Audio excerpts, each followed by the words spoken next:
Assalamualaikum dan salam sejahtera. Pada video kali ini saya akan cuba menerangkan pula pembezaan dengan menggunakan prinsip pertama.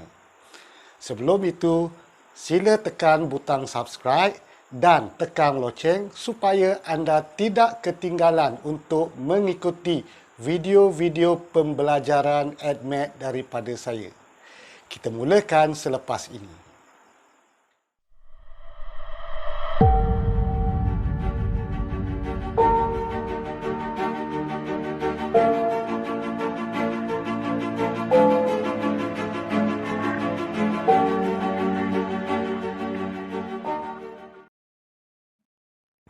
Dalam pembezaan menggunakan prinsip pertama, konsep idea had digunakan dalam rumus pembezaan bagi prinsip pertama.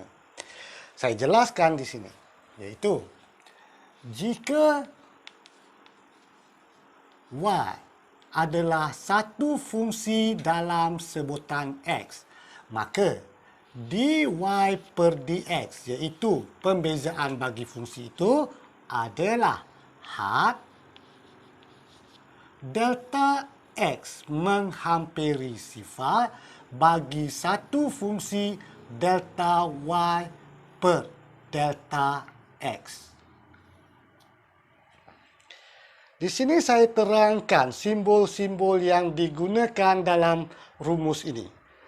Iaitu yang pertama, dy.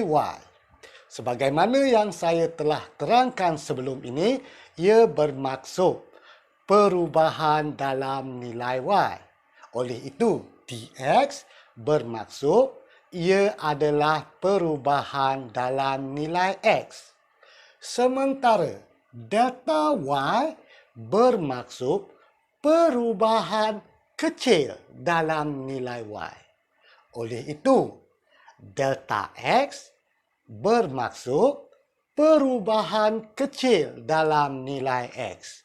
Boleh kan? Dalam membezakan suatu fungsi yang menggunakan prinsip pertama, penggunaan rumus pembezaan bagi fungsi-fungsi yang telah saya terangkan dalam video-video sebelum ini tidak boleh digunakan. Anda perlu melakukan beberapa langkah dan penggunaan rumus ini untuk mendapatkan pembezaan prinsip pertama bagi fungsi itu.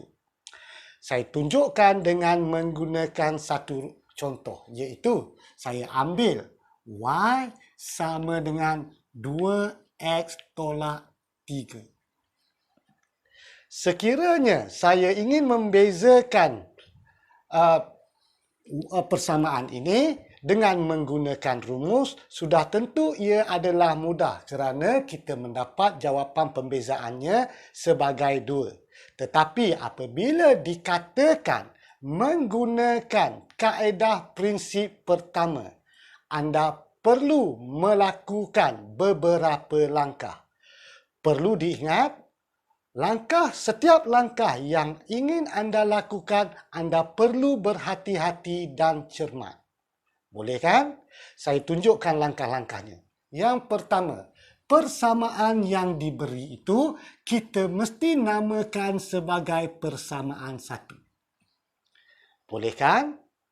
Langkah seterusnya, anda tambahkan y dengan delta y dan x dengan delta x yang terdapat dalam persamaan ini. Ingat tu, y ditambah dengan delta y dan x ditambah dengan delta x pada persamaan ini. Maka saya tambahkan di sini, iaitu y saya tambahkan dengan delta y. Boleh? Kemudian, sama dengan 2. Cuma x yang ditambah dengan delta x, bukan termasuk dengan 2. Tolak 3. Boleh kan? Seterusnya saya kembangkan persamaan di sebelah sini, maka ia menjadi y tambah delta Y samalah dengan 2X tambah 2 delta X tolak 3. Boleh kan? Dan setelah saya kembangkan, persamaan ini perlu dinamakan sebagai persamaan 2. Ingat tu. Seterusnya, kita ambil persamaan 2 dan kita tolakkan dengan persamaan 1. Setelah anda mempunyai dua persamaan itu, anda tolakkan persamaan 2 dan dengan persamaan 1. Maka kita ambil di sini, iaitu persamaan 2, kita tolakkan dengan persamaan 1. Perhatikan betul-betul.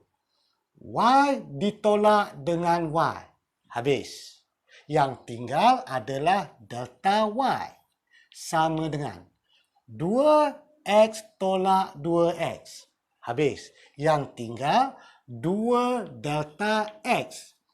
Negatif 3 tolak negatif 3. Bererti negatif 3 tambah 3. Habis. Maka kita dapati delta Y sama dengan 2 delta X. Langkah seterusnya adalah kita bahagikan kedua-dua belah persamaan ini dengan delta X. Kita bahagikan kedua-dua belah persamaan dengan delta X. Maka ia menjadi delta Y per delta X samalah dengan 2 delta X per dengan delta X. Boleh? Seterusnya kita masukkan delta X dan delta X di sini. Oleh sebab itu kita dapati delta Y per delta X samalah dengan 2. Sekarang kita telah memperolehi delta Y per delta X yang akan kita masukkan ke dalam rumus ini di sini. Oleh itu, barulah kita masukkan rumusnya, iaitu dy per dx samalah dengan had delta x menghampiri sifar bagi delta y per delta x. Delta y per delta x, iaitu 2. Boleh kan? Seterusnya, apa yang telah kita pelajari dulu, iaitu apabila had bagi satu pemalar, maka nilainya juga adalah pemalar itu juga. Oleh itu, kita dapati dy per dx samalah dengan 2.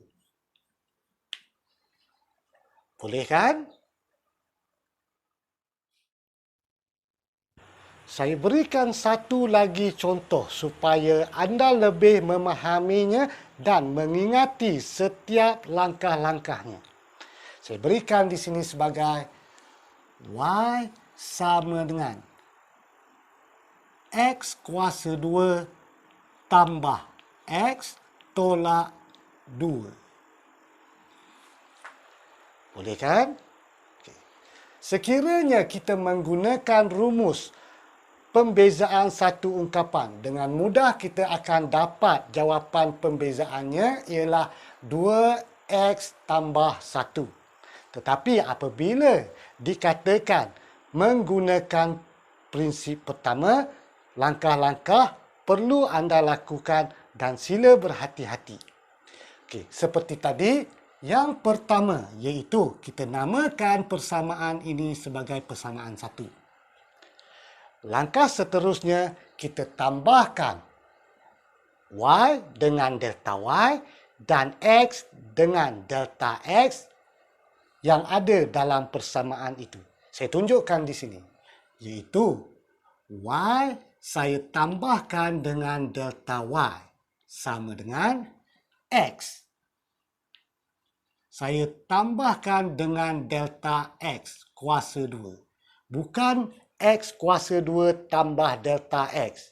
Berhati-hati di sini kerana banyak pelajar yang melakukan kesilapan ini. Tambah. Masih ada lagi x, maka x ini juga kita tambah dengan delta x, seterusnya tolak 2. Boleh kan? Seterusnya saya kembangkan persamaan di sebelah sini.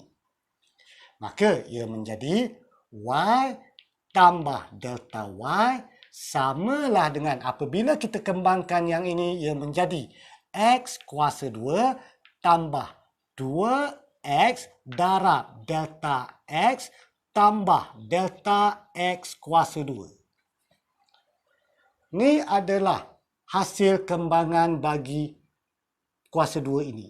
Seterusnya, kita bukakan kurungan yang di sini, maka kita dapati X tambah delta X tolak 2.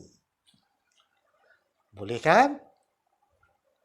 Seterusnya, seandainya ada ungkapan-ungkapan yang sama, anda perlu mempermudahkannya. Pada ungkapan ini, ia sudah dipermudahkan, maka kita namakan ianya sebagai persamaan 2. Boleh kan? Seterusnya, apabila kita mempunyai dua persamaan ini, kita tolakkan persamaan 2 dengan persamaan 1. Kita ambil 2 ditolakkan dengan 1. Perhatikan betul-betul. Y persamaan 2 ditolakkan dengan Y persamaan 1. Yang tinggal adalah delta Y. X kuasa 2 tolak X kuasa 2. Habis. Yang tinggal adalah 2X delta X tambah delta X kuasa 2. X tolak X. Habis. Tambah yang tinggal delta X dan negatif 2 tolak negatif 2. Habis. Boleh kan?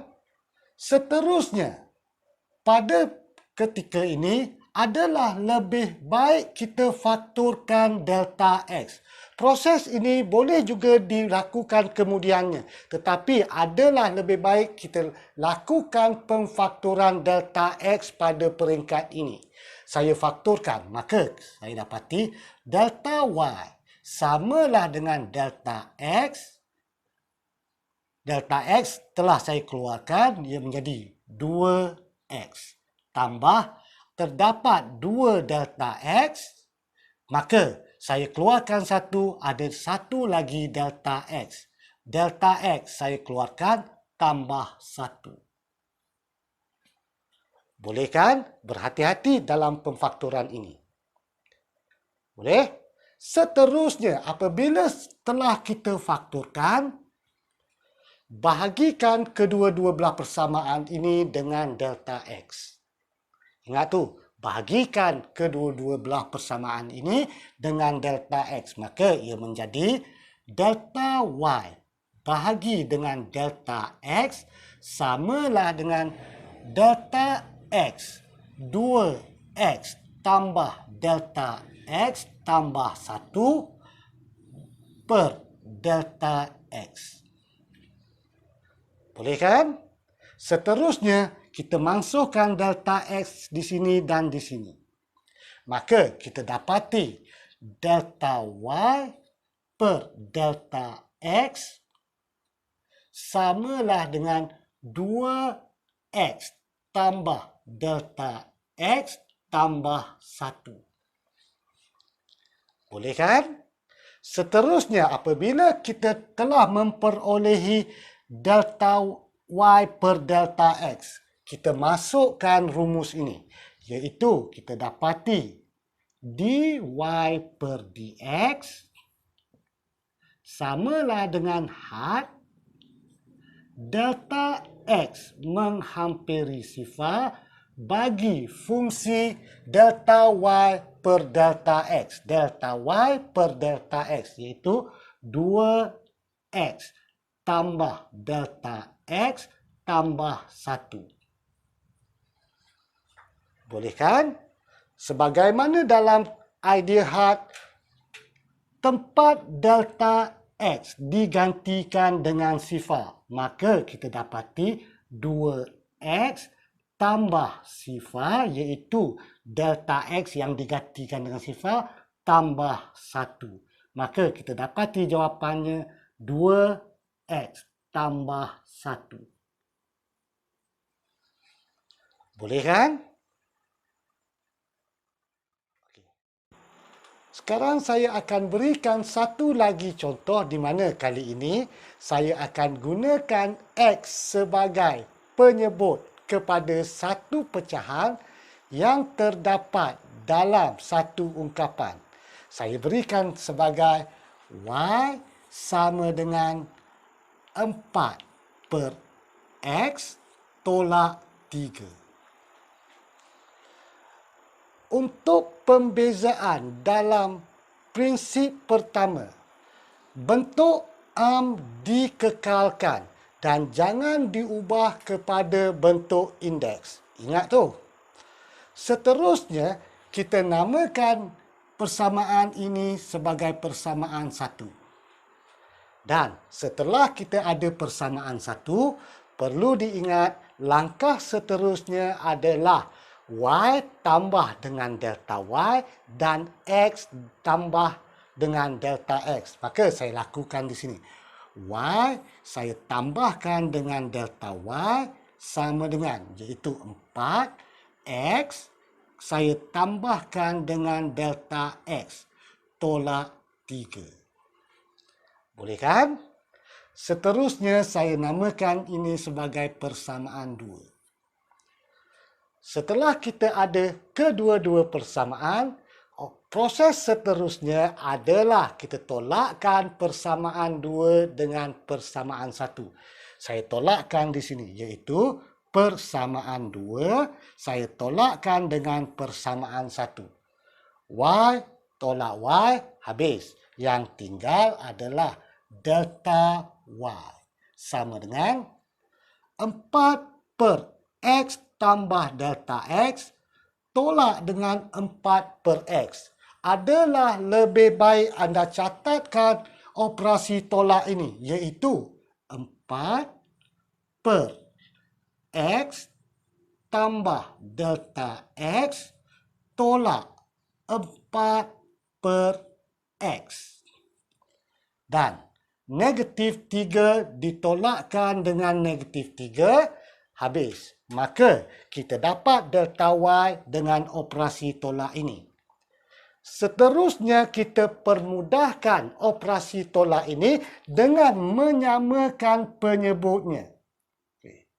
Iaitu samakan penyebutnya X darab dengan X tambah delta X. Maka 4 darab dengan X, 4X. Tolak 4 darab X tambah delta X. 4X darab X tambah delta X. Boleh kan? Seterusnya kita permudahkan ataupun melakukan operasi ke atas pengangkanya. Saya lakukan di sini. Iaitu delta Y sama dengan, iaitu 4X, saya bukakan korongan, ia menjadi tolak 4X, tolak 4 delta X per X, X tambah delta X. Boleh kan? Saya permudahkan, maka ia menjadi delta Y sama dengan 4X tolak 4X yang tinggal negatif 4 delta X per X, X tambah delta X. Boleh kan? Seterusnya, saya bahagikan delta Y dengan delta X dan pecahan ini dengan delta X.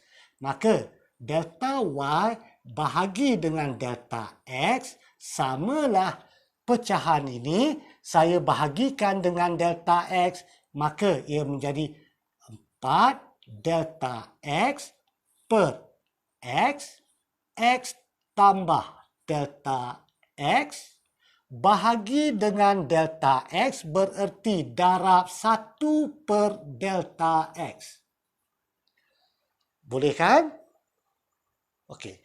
Seterusnya saya lakukan pemansuhan delta X pada pengangka dan pada penyebut pecahan ini. Dan ia menjadi delta X.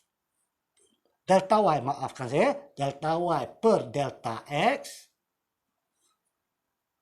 samalah dengan negatif 4 per X, X tambah delta X.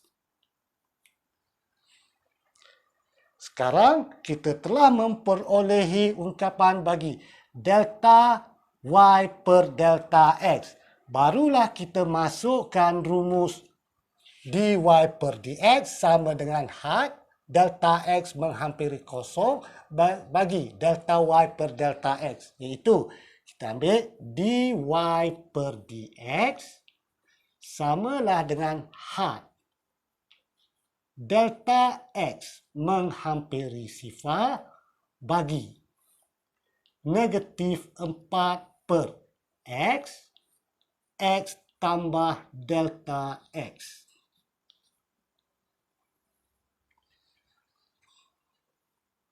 Dan seterusnya, kita gantikan delta X dengan sifar. Maka kita dapat negatif 4 per X, X tambah sifar. X tambah sifar adalah X dan X darab X. Akhirnya kita dapat negatif 4 per X kuasa 2. Boleh kan?